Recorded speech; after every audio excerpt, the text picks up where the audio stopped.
Selamat pagi. Good morning.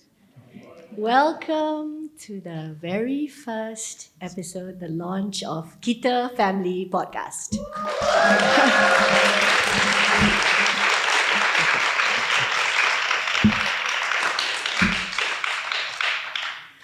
Alhamdulillah, I'm so grateful on behalf of all five of us to see all of you here with us today. Terima kasih, terima kasih. You know, I accept love literally in Malay.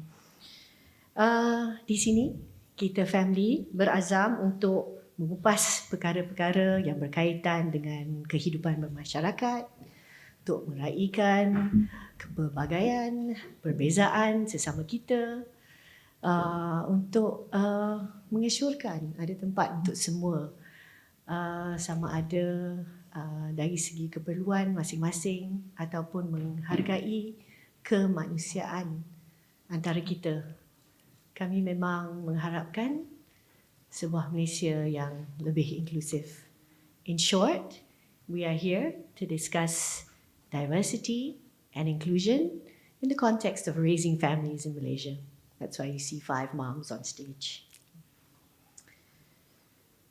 If you have seen our Instagram or maybe Facebook, Kita Family Podcast, I'm plugging for that. Please do the usual follow, like and share if you can. And also based on this intro, you will see that it's a little bit rojak. And why have we chosen this iconic fruit salad of our country? It's also because of being a little bit inclusive, right? So it will be at least dua bahasa, Malay and English, with apologies to Dewan Bahasa, and also perhaps some butchering of the English language, and occasionally some interjections in, local expressions and dialects and so on. There are 5 of us. Yes, we needed that many to do one podcast. We lean on each other as we have in the last few years, in raising our families actually, in raising our children. We've needed the support. All of us wear many hats, so we've had to kind of be able to swap those in and out. So the format of the episodes when they come on air soon, you'll see, is that we will sort of take turns. It will not always be all 5 of us, but we wanted to make a point to start to be able to introduce ourselves today and what we hope to do. And we are hoping to be able to air once a week. We'll come to you to be able to talk about the things that matter to us. So let me start by introducing myself. Saya Nori Abdullah. Saya mempunyai 3 orang anak lelaki.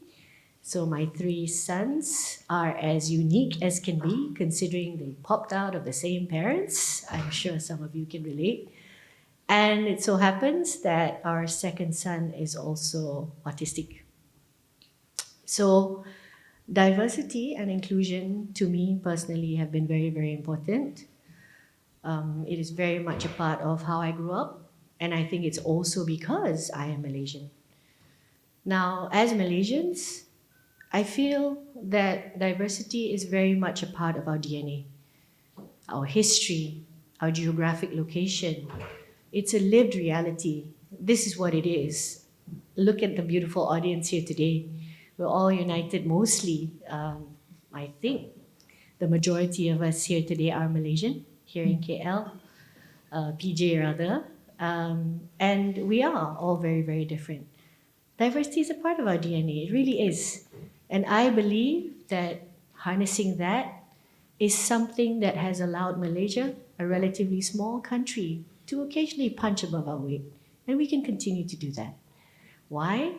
Because when different things come together, well, the best has to rise, right? We have so many wonderful examples. We have roti canai, best roti in the world. It's familiar, but if you head over to India, you're not going to quite find anything like that, because our own version has come up of that, right? Something that is familiar, something that's recognizable, but yet very much uniquely us. So that's a little bit about me. I'd like to start introducing these amazing ladies that I have gotten to come on board as well. Although we can't remember now who came up originally with this idea of the podcast. But we got a lot of support from family. I want to thank KS in particular because one of the KS dudes is my husband. So shout out to KS. Thank you so much. Puas kejap. All right, moving on. I am going to begin with my fellow Selangor girl who has now gone to Kota Kinabalu. I am so grateful to have Didi with us. At the beginning of the time when the kids' gym opened, and the kids' gym is an inclusive indoor play space that our family brought here to Malaysia, Didi started doing our very first parent workshops. So it was all in so many ways new to us in 2016. But here was this wonderful, beautifully dimpled powerhouse because she is the only one of all of us who has two neurodivergent children, two beautiful daughters, amazing, unique, and they also happen to be autistic. Didi is part of Persatuan Autism Islam Malaysia, Autism Malaysia, or AM now known for short, and they have been the largest online community for autism for a really long time. And she's been Exco Pendidikan, and what she has learned from raising her two beautiful daughters, she has always wanted to give and share. And I feel so lucky that I've been at the benefiting end of that. But I'll let her tell you a little bit about herself. Over to you, Didi. Oh, thank you, Nori. Well, hi, Assalamualaikum. My name is Didi. I'm from Selangor, from here, but recently, I think just over 1 month ago, we as a family moved to Kota Kinabalu, Sabah. And I'm very humbled that even with the constraint of being far away, Nori and the rest still want me to be part of the podcast. Well, after this, of course, we would do it remotely. I'll be there. I can't be here like every recording, but just to be here on this very special day, like to be with everybody. I'm very grateful that I've got this opportunity, and why I'm doing this, that I'm agreeing to do this podcast, is because, like I have 2 children on the spectrum. We've been sending them for therapies, early intervention class and everything, like giving them skills, life skills, academic skills.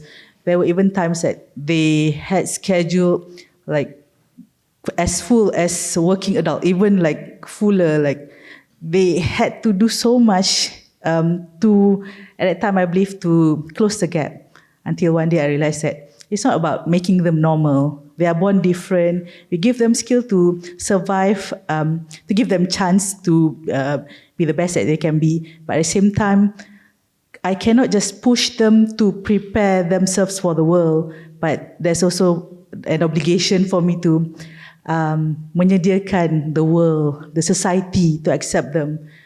It's not just to be aware that there's autism. What is autism? To be aware that there are people who are different than us, thinking differently, behave differently, but to give them opportunity.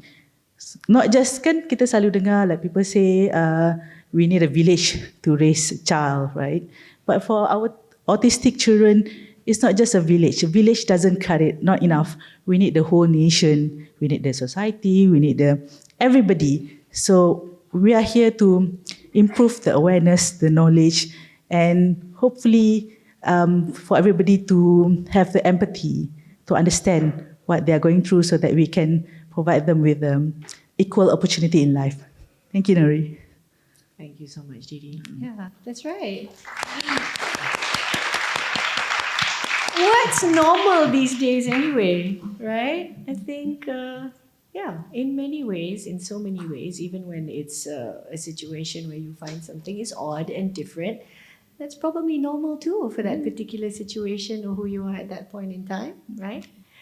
Okay, who's gonna go next? We've had some people who are like, I'm gonna be last, so okay, I will respect the wishes of my kakak.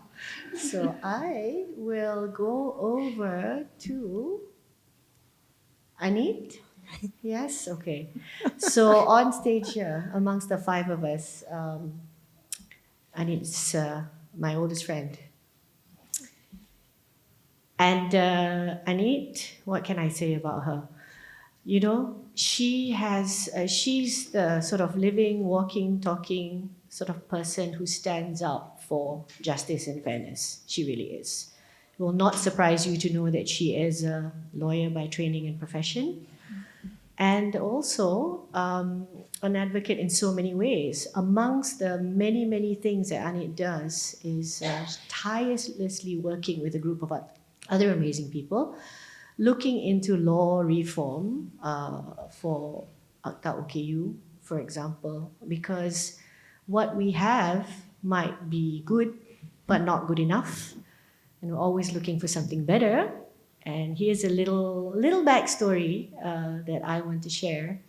Anit is just one of those people that just believes that things are possible, and she will go ahead and give it a shot, and she will be the one to do it, as opposed to, I want this to happen, and then start looking around and asking who's going to do this, right? Or you do it, or asking somebody else. She will step up first.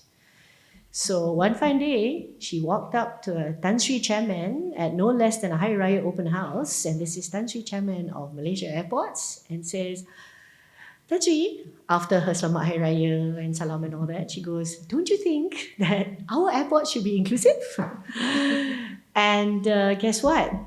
Malaysia Airports is now inclusive. We have a program called the Butterfly Effect.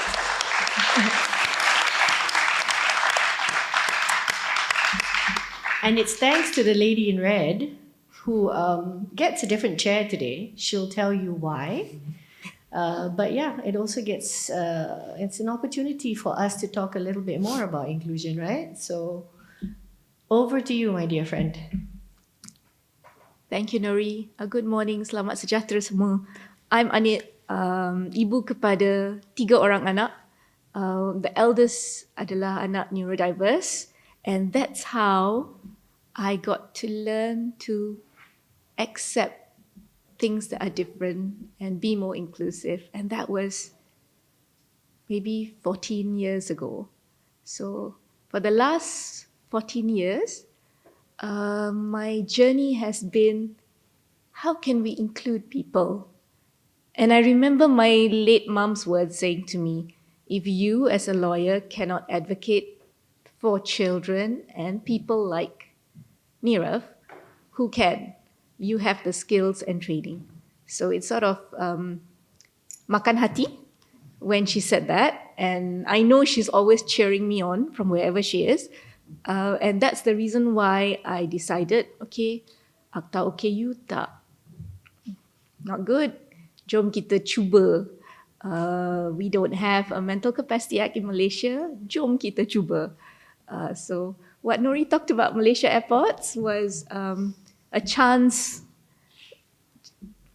thing that happens. But as with my boys, we were in Legoland Windsor, and my cousin there who works in Heathrow Airports told me about a lanyard.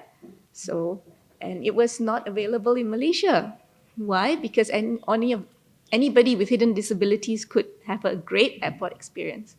And that's exactly how it happened, with a conversation. So I've got this motto, kalau tak buka mulut, benda tak akan jadi. So we just need to buka mulut. Maybe this is our chance too. So I'm really, really grateful to be part of this podcast. It's something I've never done before. And saya harapkan masyarakat Malaysia akan menjadi inklusif. Daripada sekolah, daripada profesional, daripada doktor, daripada peguam, kepada semua orang.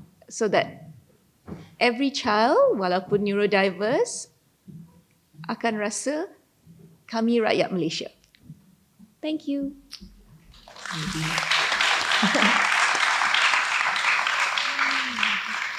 Sorry, put you on the spot sekejap. Boleh tak Anit ceritakan sikit macam mana ada kalau kita nak menjemput tentang inclusion, ada pengalaman peribadi sekarang ni dan kenapa kerusi Anit orange? Okay, 2 minggu lepas saya telah jatuh tergelincir di hadapan rumah saya, bukan tempat mana-mana, sebab ada puddle of water kat depan pintu rumah. And pergi doktor and doktor cakap I have a T12 fracture. So sekarang ni I tengah pakai TLSO, which is thoracic lumbar sacral brace, dan Robocop. And so dalam 2 minggu ini saya telah sedar dalam ketidakupayaan saya yang sementara, my temporary disability, memang ada orang-orang yang saya bekerja sama dengan yang tidak faham konsep yang kami perlu reasonable accommodation. Reasonable accommodation adalah satu terma dalam Akta OKU dan CRPD yang Malaysia telah ratify, dan ia memberikan opportunity atau peluang kepada semua untuk memberi accommodation atau tweak sikit untuk membolehkan orang yang tidak upaya untuk integrasi dan inklusif dalam society. So pada hari ini, saya telah diberi kerusi roda daripada kereta untuk naik ke pentas backstage. Kerusi saya berlainan sebab saya perlu rest. Saya ada hot water bottle yang tengah selit kat belakang hoodie supaya saya rasa selesa dan dapat menjalankan tugas. Daripada terlantar kat rumah, rasa, oh my God, I'm missing out. So, I don't have that FOMO moment because everybody here just made reasonable accommodations. So thank you everyone, and thank you to the team of KLPodFest.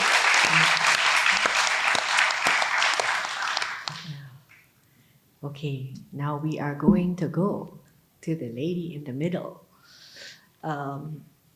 Dr. Choy SK. Now, we are feeling very grateful here to see a very friendly crowd. We've got our family members and friends here and people from our community. So if you're from our community, you probably recognize this lady. She's a pioneer, she's a trailblazer.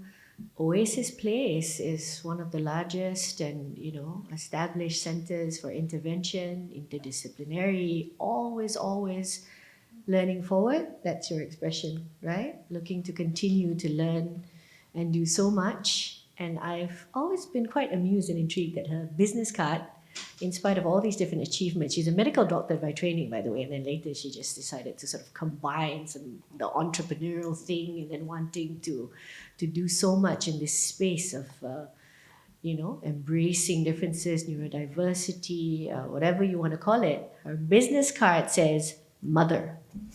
So I'll let her tell you a little bit about why that is so. Over to you, SK. Thank you, Nori. Terima kasih.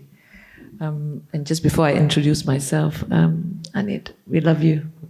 Thank you for sharing. Thank you for making the effort. Kami semua di sini memang pejuang-pejuang dari hati dan jiwa kami. Saya SK. Selamat pagi and welcome. We are so grateful that you have taken your time to be with us. Saya ibu kepada 2 anak lelaki remaja. And the youngest, anak neurodiverse.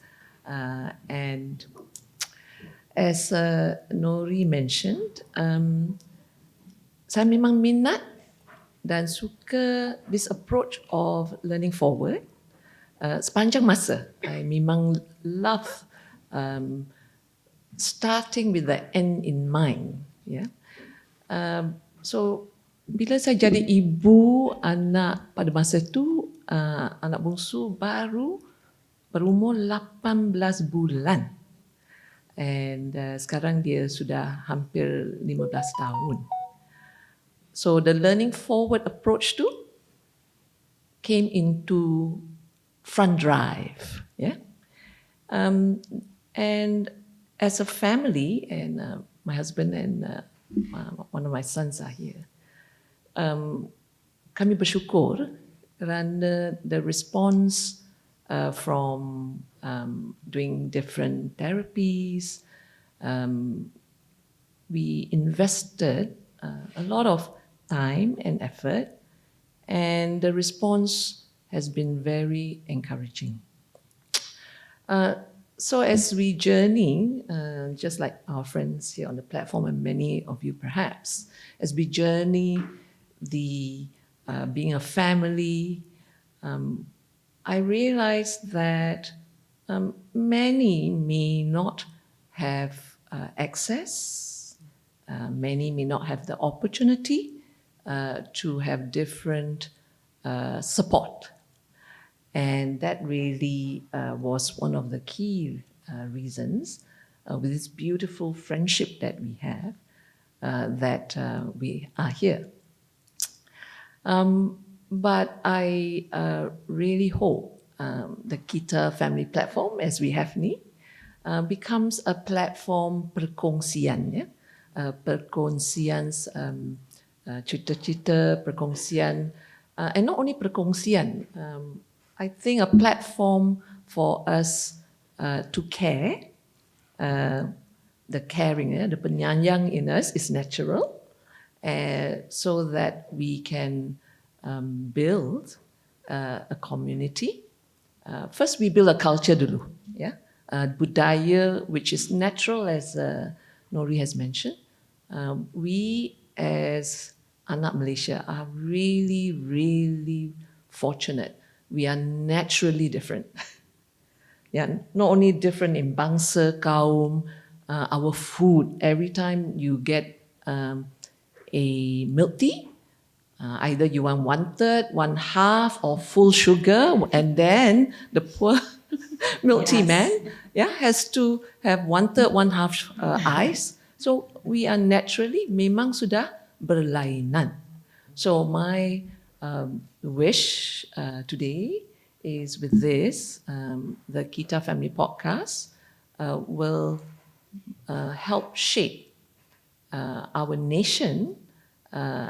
As Didi has said, it is really beyond the village. It's going to be compositions of villages, here first locally, and perhaps we can cast a little bit further. Mungkin ada saling, learning internationally or regionally.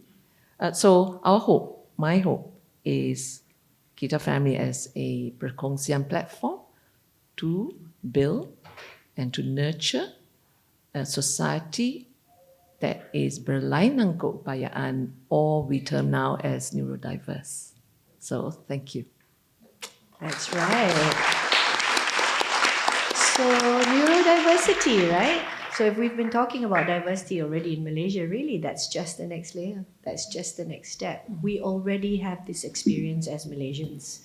So I think we're hoping to get people to see, open up their eyes and hearts a little bit more, so that we can do that next step, that we're going to also embrace that we think a little differently, we're wired, that we could be wired a little differently, and we want to embrace that too. There's lots of great data to support that. Many things are happening in the world, but we hope that you'll continue to tune in for our future episodes where we keep talking about that. So we're going to go over to the lady on my right, immediate right. Last but not least, absolutely not least, but she is the baby of our group, Miss Desiree. What do I say about Desiree? This one also, her heart is so big that when she decided that she had to do everything for Hans, everything that she decided to do for Hans ended up something that she decided to share with a larger community. She was just one of those people that was like, okay, I have to make sure I'm going to provide the best for my child. Let me go get a master's in special education.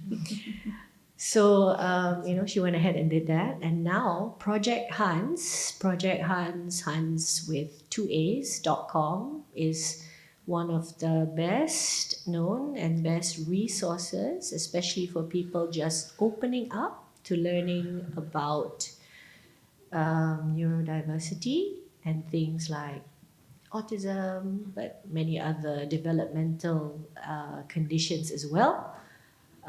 It's great that she has gone and done that, because these days when I have a new parent come along, or people are asking, oh, where am I going to get list of, what to do next? What am I going to do? And it's very overwhelming. I just say, check out projecthans.com.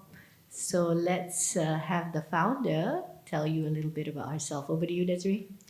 Thank you so much, Nori. Hi, everyone. Selamat pagi and salam sejahtera. Firstly, I would like to let everyone know saya anak Malaysia. I'm Malaysian. Berasal dari Seremban Negeri Sembilan, tapi kini menetap di Selangor. And I'll introduce myself a bit first. So what defines Desiree? There are many things that define me as a person. I'm a wife, mother, daughter, writer, friend, business owner, an advocate, and mother. And I said mother twice because I think that's why I'm sitting here today. I don't think, I know. This is why I'm sitting here today amongst these lovely ladies, and I'm so grateful to be in the company of these amazing advocates. I'm one of the youngest here, of course, by age, but also the newest in the learning about autism and neurodiversity. So I'm very grateful to be here. Nobody knows that. Yes. Hans is the youngest, and she might be difficult for Desiree to say it, but I will tell you her knowledge on the subject matter will match, parents who have been on their journey for 20 years and up. Sorry, I'm just going to say that for you. I know you're not going to say that about yourself. Please continue. Thank you very much. I write. It's so much easier to write and speak about others, and speaking about yourself, for me personally, it's a bit hard sometimes. So thank you, Nori.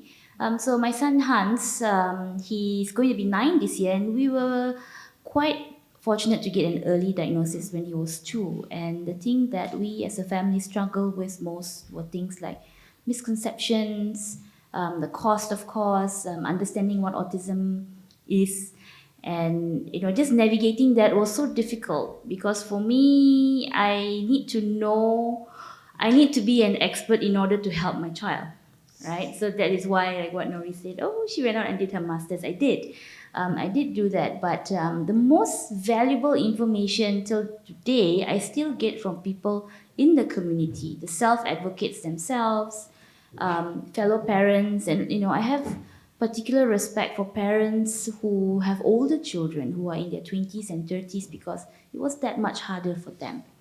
And that's what really sparked the interest in me to start Project Hans. So I had gone out there and visited 10, 15 early intervention centers, and I had a list of 15 centers. So I thought, why not put it in a place where people can access it? And our community is amazing. You just put a message in our community support groups, and people send you like, okay, this doctor is great, this EIP center is great. So I compile all that, put it on the website, Project Hans, and of course, my passion is writing. I also have a collection of articles to help people navigate, the different aspects of neurodiversity. But my why, as to why I'm sitting here, part of Kita Family Podcast, is because, I know we want to help our kids to fit into the world, to cope, to be independent. Yes, that's I think every parent aspires for their child to be independent someday, regardless of their abilities. But at the same time, it is my strong belief that there is really nothing wrong with my child. Right? He's different, and that doesn't mean that it's wrong, right? So, the analogy I always use, inclusion is not about fitting a circle into a square peg. It may fit, but it doesn't fit completely. So for me, inclusion is about that circle and the square peg coexisting happily in the same environment with the necessary accommodations made. So that's why I'm here today. Ooh, yes. Fitting circles and cylindrical objects into square pegs is just among some of the things that we're going to attempt to do. And I think that's going to require a certain amount of adjustment on both sides, right? Which is what I think we have learned. I think the other amazing thing, Desiree, I remember perhaps from one of our conversations, was that yes, you felt that you needed to become an expert, and then after that, you realized that, actually, it's not just about each person maybe having become an expert, and that's beyond the capacity of a lot of people, right? But it's more about the community building, leaning into each other, doing this whole space, and how not just that village, but now we want to see, it's like, we're not going to aim small, we're just saying whole country, okay? So for our kids, whole country needs to be sorted so that we can all find a place to belong. And that sense of belonging is really something that is very, very crucial. It's essential to who we are as human beings. Kalau kita tak merasa tempat yang, tempat kita, macam mana nak rasa kita ni sebahagian daripada masyarakat dan sebagainya. So kalau kita fikirkan banyak kali, mungkin di antara kita bukan atas sebab keupayaan, tetapi mungkin ada perkara dan ada satu masa di dalam kehidupan kita mungkin kita rasa terasing, atau kita rasa tersisih, atau kita tak sama dengan lain. That's not a nice feeling. That's it's really, really difficult feeling to have. But if you have something about you that you were born with, that you have to live with, that making you feel like you don't belong for most of your life, I don't want anybody to have to live with that. Not my kids, but not any of your kids either. Not anyone. Okay, we're going to move on to the second bit. I'm going to give ourselves a time check. We're a little bit over halfway, okay? But we would like to just address maybe like a simple question maybe. I would like each of Nori? you to tell me. Oh, sorry, yes. Sorry to interrupt. Shall we give our audience an opportunity to prepare for a Slido, as you mentioned, questioning? Okay. Yeah. We're hoping to have enough time to do questions, and we're going to do that on Slido. So if maybe you could, slido.com, I'll give you the number in a bit. And also maybe have a think about if you have a question for us, and we'll take a look at that. But before we do that, basic question. Why do we have to care about or bother to get to know somebody who's different? I mean, we've touched on that a little bit, but really, if you think about it, we're talking about connection, we're talking about, living your life. Shouldn't you be with people who are like you? Wouldn't it be more comfortable? And why not? Especially the same religion, the same faith. We all know that there are these beliefs about, this world and, the next and so on. Why shouldn't you be with people who are just like you? Why would it matter? Like, why make all this effort? Tak ke leceh, susah kan nak pergi dengan orang yang tak sama dengan kita. I think we need to spell it out a little bit. So, who wants to go first? Shall I? Yeah, go Okay. ahead. Anit? Okay. Saya memang percaya that seseorang itu akan memperluaskan pengetahuan, pandangan kalau keluar daripada comfort zone. So, apa yang kita nak pupuk adalah growth mindset. So, saya memang ingat kalau kita keluar berhijrah, travel, bila kita learn about different cultures, tengok negara lain, orang lain macam mana mereka celebrate, kita memang akan sedar bahawa apa yang ada di sekeliling kita itu bukan itu saja. Memang ada a world that's beyond, and it is always a beautiful world. Whether you learn it negatively or positively, there's always ada pengajaran. So I want to share this one personal story because I always wanted my neurodiverse child to be included. So I'm jenis orang yang tak nak dia duduk rumah, tak nak kurung kat rumah. He needs to go out, his social skills may be lacking, but we need to improve them. So one of the things that I used to do, and I still do, and he's quite good at that now, is grocery shopping. So bawa dia pergi grocery shopping, and he would be so precise in where he takes his trolley from, loading the things in the trolley, unloading, but obviously he gets his treat at the end, but that's great. So sekali ni kami pergi ke Hero Market di Taman Tun, just round the corner. And kalau sesiapa pernah pergi membeli belah kat situ, car park dia, underground car park tu di bawah dan ada satu pintu ke lift yang memang sempit sikit. It's only one trolley yang boleh keluar masuk, and pada hari tu memang ada trolley yang berat, and trolley tu memang wonky sikit, memang tak boleh jalan terus kan.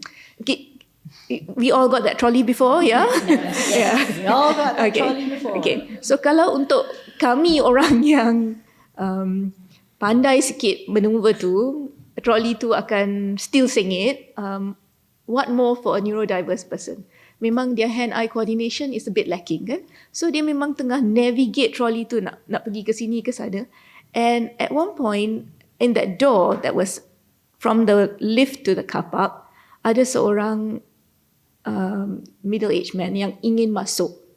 And anak saya ni memang tengah navigate lah, tak boleh. And then in the end ada block. Dia tak boleh masuk, dia tak boleh keluar.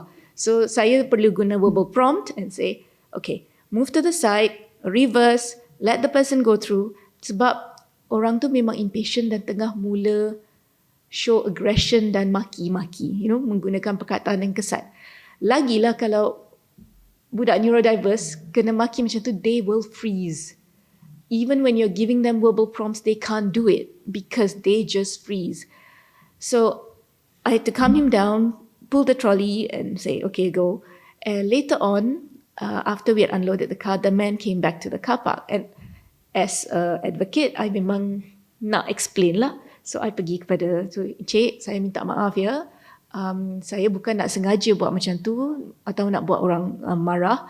Tapi anak saya tu memang istimewa sikit. So dia ada masalah lah pada masa tu. Bukan nak sengaja nak block or whatever. And his retort absolutely shocked me because I memang minta maaf dulu. He said to me, "Ya, kalau dia istimewa, you bukan istimewa kan?" So I was totally stunned, but I just said, "Okay, saya minta maaf lagi." And I came to the car and got in, and anak saya cakap, "I made the man really mad." So daripada empathizing with him, to make it a lesson, saya perlu cakap, and I did. Next time, give way. If you are having problems, just say, "Oops, sorry, excuse me, my trolley is wonky." Mungkin dia akan faham. But I froze, Mummy. Yes, he did, because orang tu mula tengking. So this is what I mean by inclusion. If someone even tries to go and explain it to you, you would try to understand, and that's why you need to understand that people are different and they all act differently. Somebody may be an older person yang, tertinggal dompet. Duit saya kat mana? Kunci saya kat mana? And they freeze at that point. They don't mean to block anything for anybody else. It's just that. So for me, you need to learn about neurodiversity and about being different because it helps you understand others around you. Yeah, and if we continue to live a long life, life expectancy, as we know, is increasing. Kalau panjang umur, at some point in time, you will probably you too. You will end up needing accommodation and support. You will end up having some form of a disability.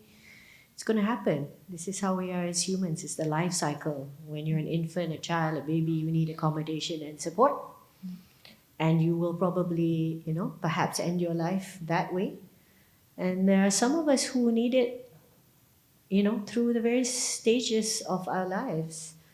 I cannot imagine that happened to you. I mean, for the man to actually say, "Dia yang istimewa, bukan awak," implying that he's special, right? What's he doing here? What is he doing here?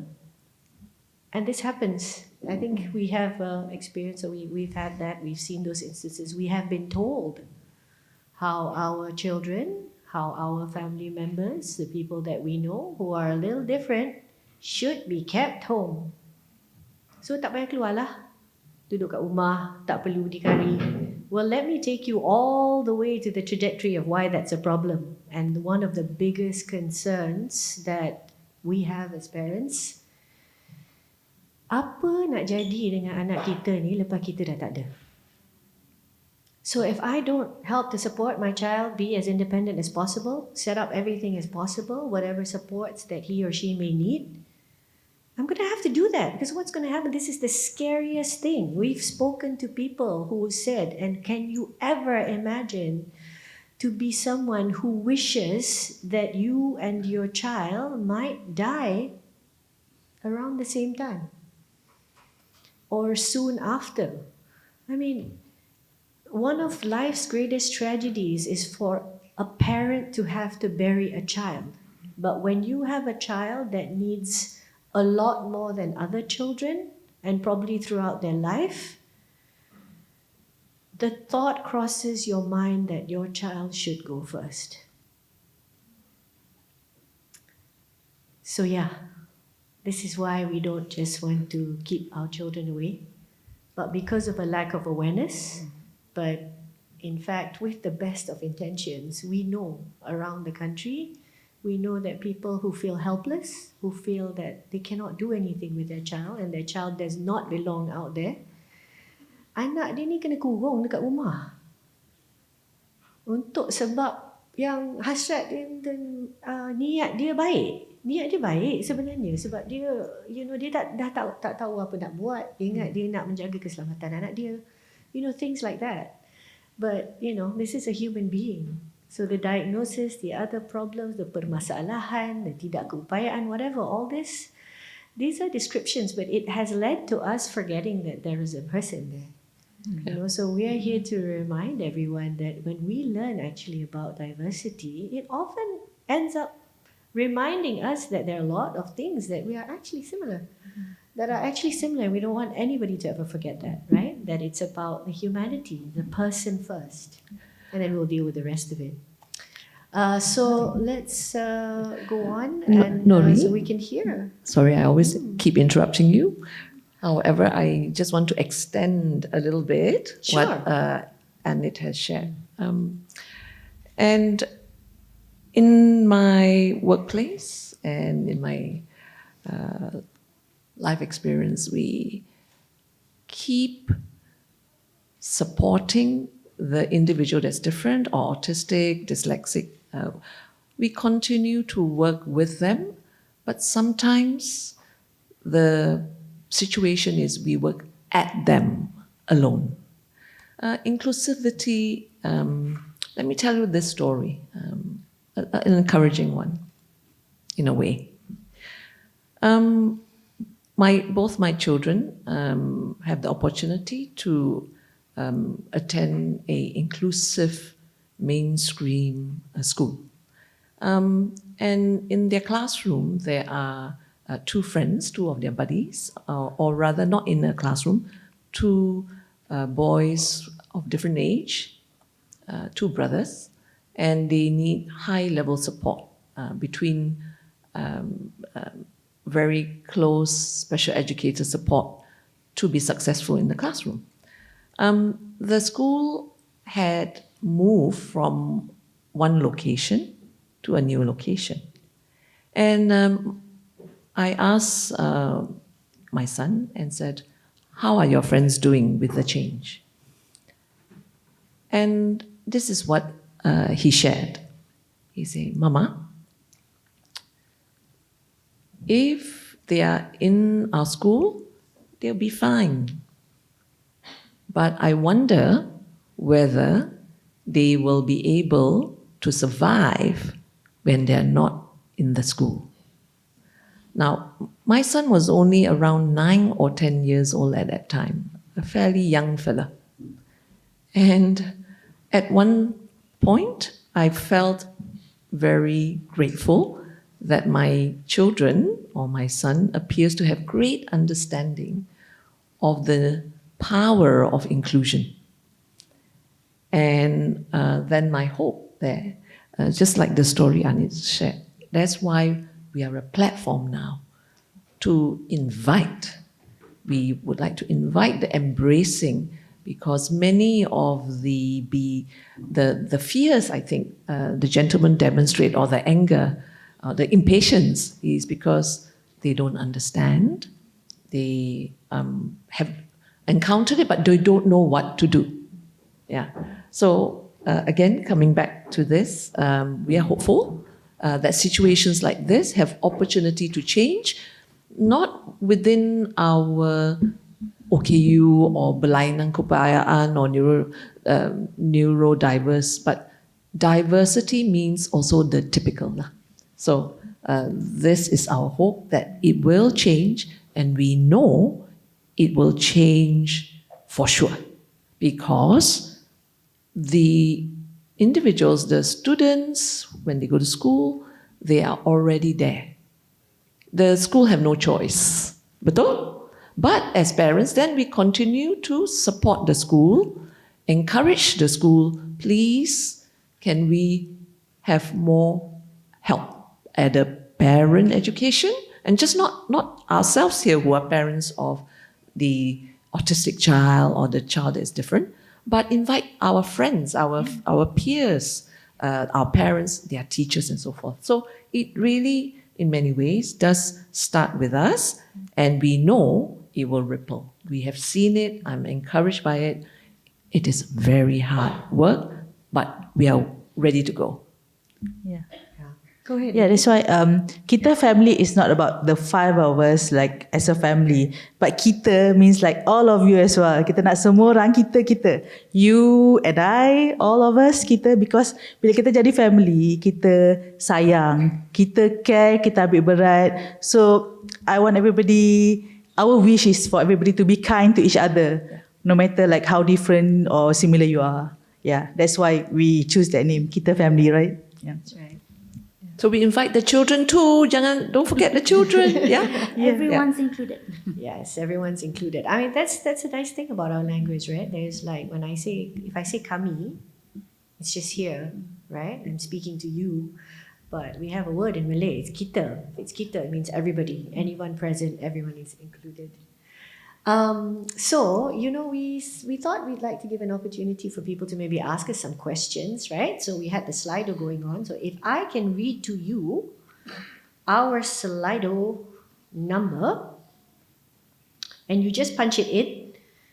After that, it will allow you to join in and ask a question if you would like. We've got about maybe just only 10 minutes left, but here we go. 3831085. 3831085.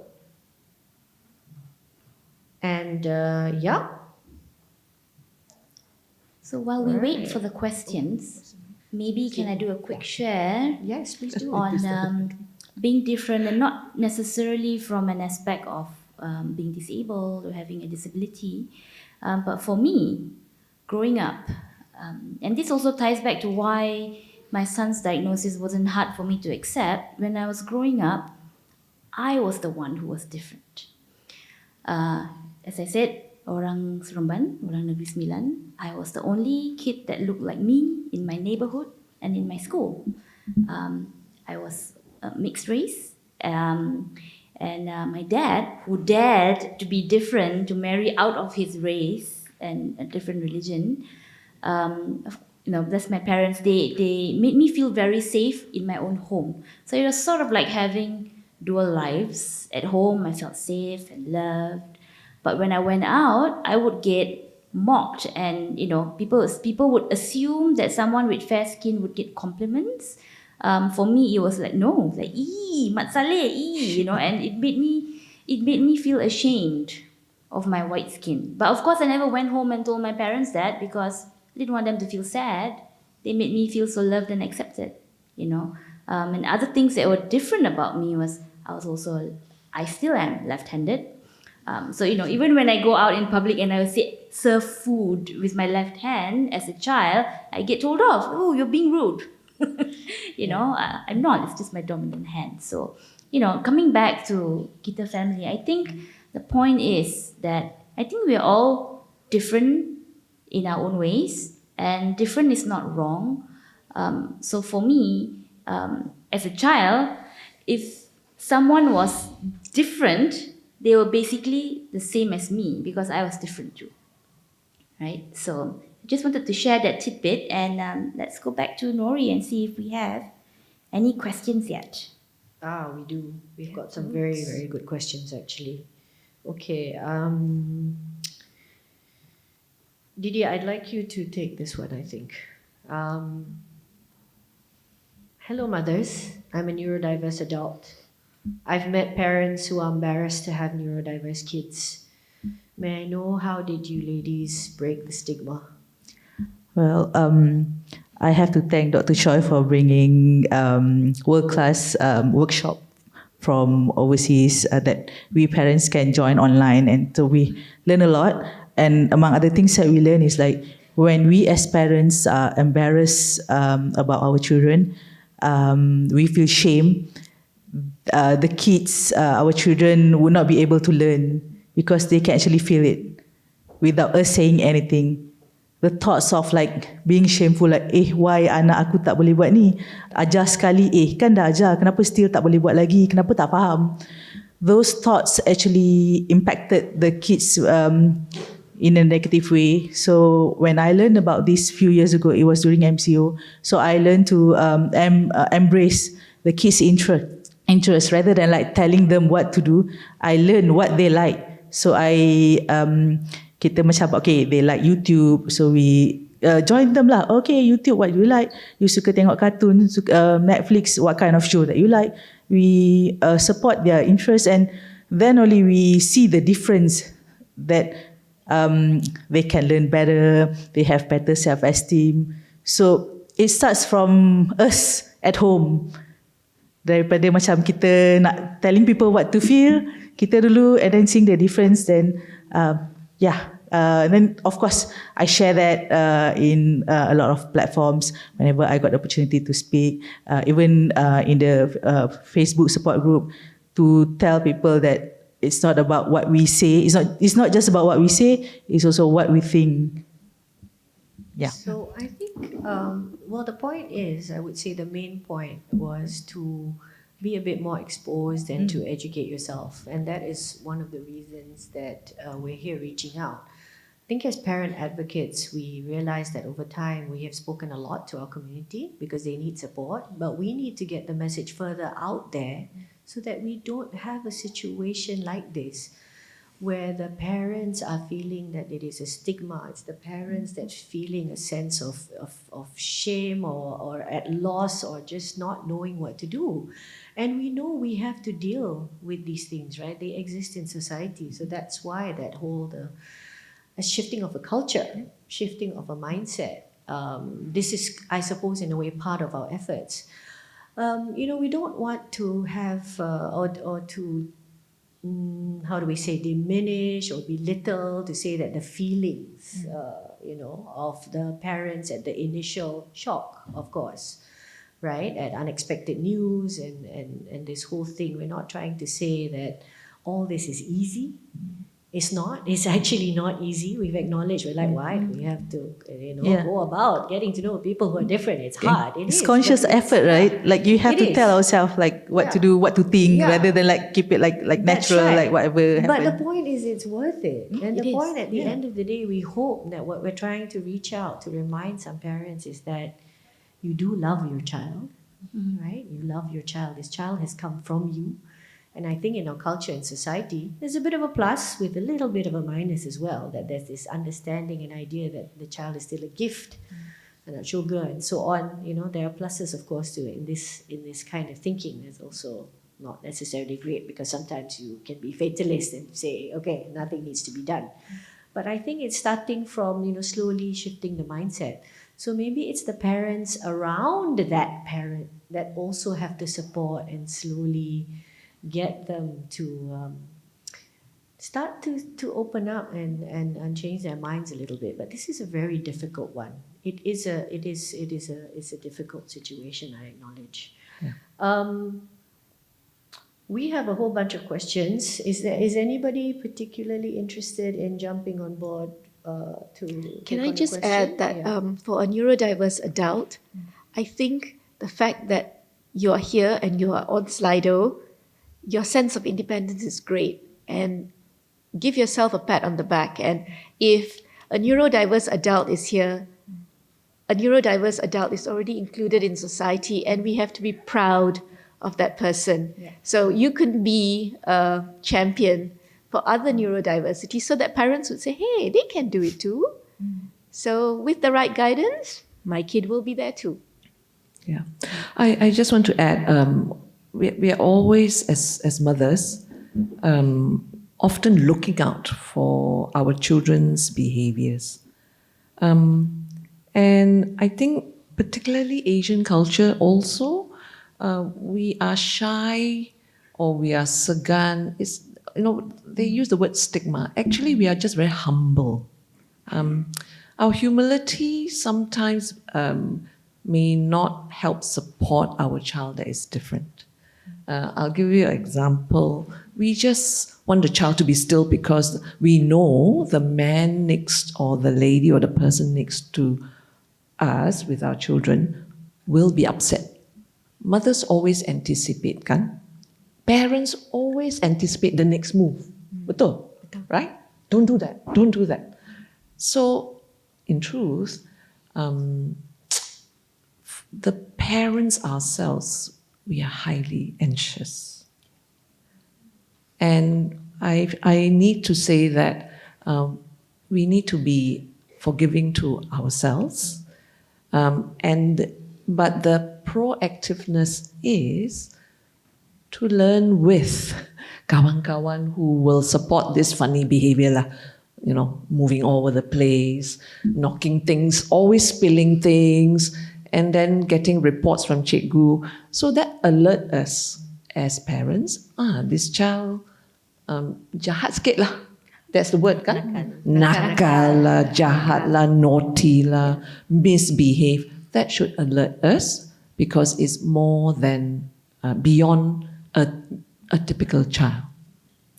And the good news, I still believe, I'm a very hopeful person that there is now more awareness than when I first came into the field 10 years ago.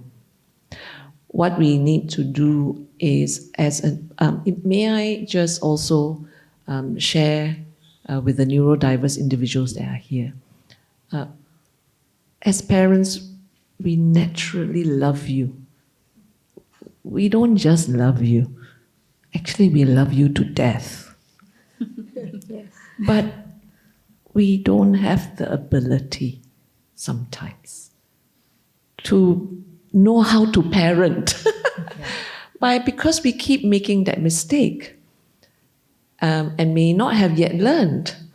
So if I can apologize, if I can apologize as a mother to some of our children, the fact that you are here to alert that and ask that question, you may be able to take that role, just like Anit said.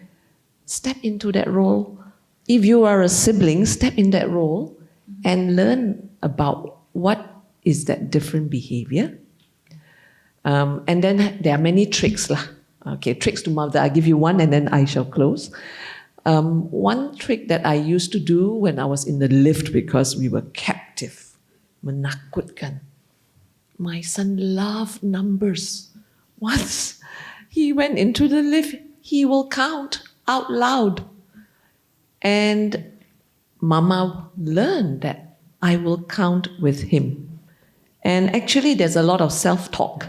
I start to learn how to self-talk with my family. Just repeat it so that it embraces our younger one. Yeah, thank you. I think we only have... First, thank you so much. We have a lot of questions, so we're going to take this into account when we do our future episodes. Please also feel free to ask us these questions on our socials, on Facebook and Instagram. And I think even if you're not going to ask us, we're going to try to put out content in relation to this. I'm so grateful. So maybe we'll just do one last one. And it's related to whether we are going to address equity, because we've talked about diversity and inclusion. Is equity going to be there? And equity is basically about, related to fairness and justice and, recognizing that, not everything is the same, right? So, but that's our starting point. First, you have to acknowledge the diversity. You have to acknowledge the differences. If you understand that, then you can appreciate why something like equity is needed in terms of fairness, because we don't all need exactly the same thing. And we don't all have to be doing the same thing or be exactly on the same level. I think we have to get to a point where we are able to define what it is that is there, first of all, in terms of a situation or a condition, and then we look to what is then needed to sort of address that. So I think although we have not explicitly mentioned it, we just, generally starting off by shouting these two words first, diversity and inclusion, we certainly would very much like to address equity as well. I believe it does go hand in hand, and you can throw in the word justice in there as well in terms of fairness. There's a lot of other things I think that are very much interconnected. So yes, we'll be doing that. I'm just going to see if anybody wants to close off. We are really sort of at the end, I think. Maybe a last word from each of you, and it could be a very quick response to something that you see, or maybe just your final words as we finish off our inaugural debut episode. It's going to air in a few days coming up from this week. Got to wait for the recording, and then we'll shoot it out, and then from then on it'll be one a week. But ladies, shall we start from Anit and just come back this week? Okay, so one thing that was asked was, what would you do if you were that pakcik at the trolley? Perhaps you would say to the person, whoever it is, maybe an old person, maybe a neurodiverse person, are you okay? Boleh saya tolong? Instead of thinking. Okay, that would be my tip. So as long as you acknowledge that sometimes you may not have the time, and I completely understand, but if you do, just take a minute to say, are you okay? Okay, maybe guide the person as well. So it's about like guiding a blind person across the street. You would just say, are you okay? Okay, saya nak masuk, bagi saya masuk dulu, push, it helps. So as long as we engage and we don't shy away from engaging with anybody who's different from us, I think we've started. Thank you. Don't forget to follow and subscribe our socials. And please One more watch. time. Cannot say it enough times. Please watch or listen to our podcast because we are crazy ladies who does pilot episode live rather than because yesterday someone said that, oh, we've been doing it for 400 episodes already. And I was like, okay, we're going live. Thank you for coming on Sunday morning. Thank you for the support. Thank you for the love.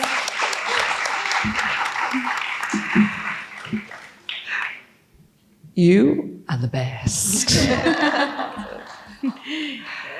Please continue to join us, continue to build with us, continue to create with us on the Kita family platform. I just want to leave you with one of my favorite path from my friend Professor Stephen Shaw, who is an autistic professor in New York University, and he visits here quite regularly. We may at different stages, but let us promote awareness so that we can accept towards the appreciation as we act. Ini 4 A's lah, ingatkan ya. The 4 A's which I hold dearly. So join us and jumpa lagi. Thank you.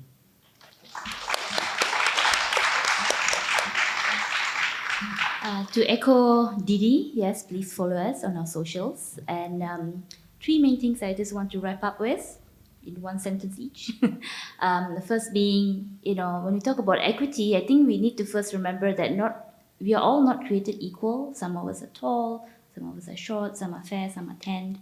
But, which brings me to my next point. When we want to make accommodations, we can't just look at someone at their diagnosis first, right?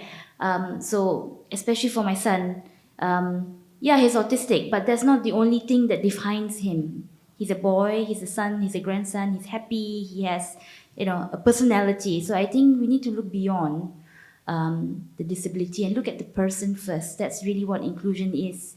And why am I blanking on my third point now? My third point was.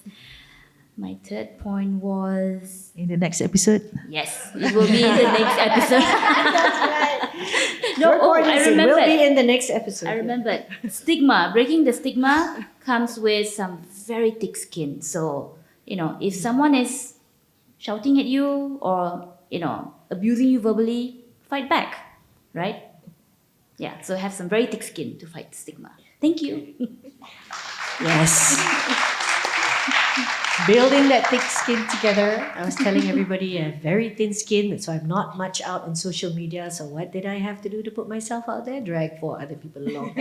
So on 4, because I have a little bit of OCD, kakak, the 4 are awareness, acceptance, appreciation, then action.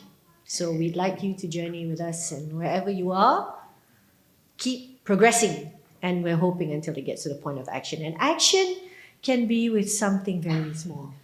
It doesn't have to be a podcast. It can be just maybe being a little bit more aware that your neighbor has a kid that's different. Maybe now you'll engage in conversation with this person, right? Instead of not. So on that note, terima kasih dari kami. Kita Family Podcast, where we'll engage with you on air.